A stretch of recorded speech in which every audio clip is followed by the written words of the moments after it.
there's a bill going to be voted on, I believe, in the coming week by the U.S. House of Representatives. It has already passed the Senate with unanimous support. And Joe Biden has said if it passes the House, he will veto it. And congressional Democrats have said they will not help pass it around the presidential veto, or they've at least hinted that that is the case. What's the bill?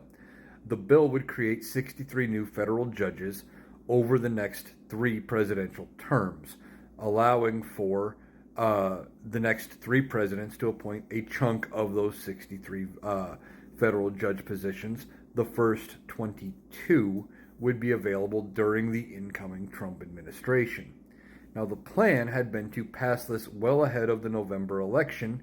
That way, nobody knew who the incoming president was, and both sides would have agreed to it. Joe Biden had said he would sign it without knowing who the next president was going to be, and just open those positions. But now that we know the outcome, and we know Donald Trump is going to be the next president, Joe Biden's like, I'm not going to do that, especially when you have Donald Trump pressuring congressional Republicans to leave as many judge positions open, and Mitch McConnell screaming foul about how we're pushing nominees through in the last little bit of Joe Biden's term and things like that. He's like, it's very clear that you guys want to stack those judge positions with far right leaning people.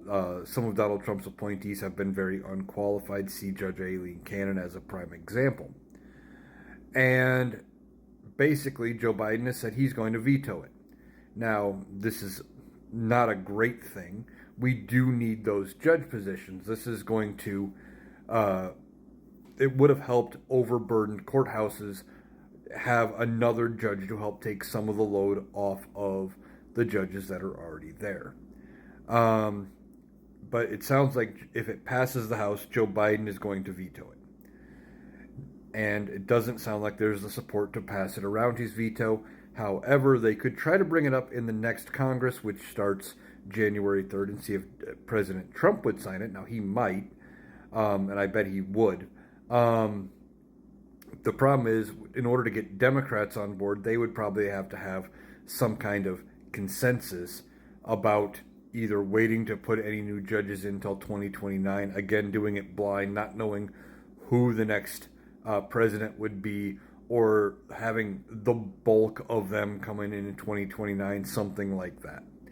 So we'll see what happens there. But Joe Biden and congressional Democrats were behind this bill up until Donald Trump won the election, and now we're seeing them do the same things that Republicans like to do, which is obstruct the other side, and Republicans are losing their minds over it.